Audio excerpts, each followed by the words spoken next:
Hello et bienvenue sur ma chaîne. Donc aujourd'hui on fait une nouvelle vidéo sur la fiscalité. Donc oui, donc il y a un autre point. Donc là je vous avais fait une vidéo justement sur tout ce qu'il y avait à payer au niveau des impôts. Mais là on va parler donc des non-résidents. Alors qu'est-ce que c'est qu'un non-résident? Donc par exemple tu as un appartement, une maison en Espagne, mais tu viens de temps en temps pour les vacances.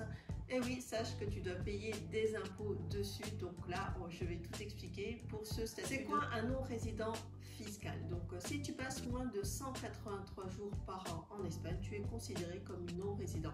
Et si tes intérêts économiques, c'est-à-dire le travail, la famille, les comptes bancaires, donc tout ce qui fait de ta vie est ailleurs qu'en Espagne, tu es considéré comme un non-résident. Et la plupart des Français tombent dans cette catégorie-là parce que tout simplement, des fois certains ont un bien en Espagne, ils viennent tout simplement pour les vacances, ou alors on a des retraités qui font une partie en Espagne et une partie en France. Donc l'impôt sur le revenu des non-résidents, l'IRNR, donc c'est tous les non-résidents vont payer cet impôt, l'IRNR, qui est Impuesto sobre la renta de no residentes.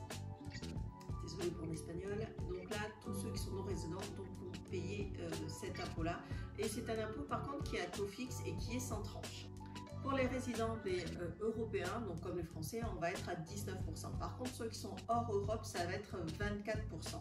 Donc tu vas déclarer que tes revenus de source espagnole, donc loyer d'un appartement ou d'une maison, leur revenu d'une activité espagnole et lors de la vente du bien, tout simplement la plus-value. Si tu as un logement en Espagne que tu n'exploites pas, même sans le louer, l'administration considère que ce bien te génère un revenu qui est fictif. En général, tu vas déclarer 1,1% de la valeur cadastrale ou de 2% si jamais elle n'a pas été réévaluée. Et tu vas donc payer 19% sur ce montant-là. Alors les déclarations obligatoires.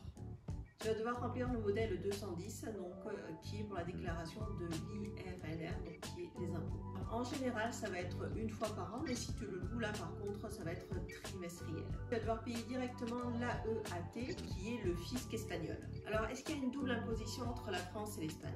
Pas d'inquiétude, il existe une convention entre la France et l'Espagne qui permet d'éviter justement cette double imposition. Ça va éviter que tu payes deux fois pour le même revenu. Tu payes en Espagne, tu vas le déclarer en France et tu vas pouvoir bénéficier d'un crédit d'impôt du même montant. Il y a aussi d'autres impôts à connaître comme l'IBI qui est l'équivalent de notre taxe foncière. Il y a l'impôt sur la fortune mais c'est que dans certaines régions. Fais attention, si tu vends ton bien, sache que 3% donc de la valeur du bien va être retenu à la source par l'acheteur, tout simplement pour payer l'impôt. En résumé, si tu n'habites pas ici à temps plein, donc tu vas payer un impôt fixe qui est de 19% sur tes revenus espagnols, même si tu ne loues pas ton bien. Donc mon conseil, c'est fais attention et pense bien à faire ta déclaration chaque année pour être sûr de ne pas être embêté tout simplement par le fisc espagnol qui ne te loupera pas, ça c'est sûr.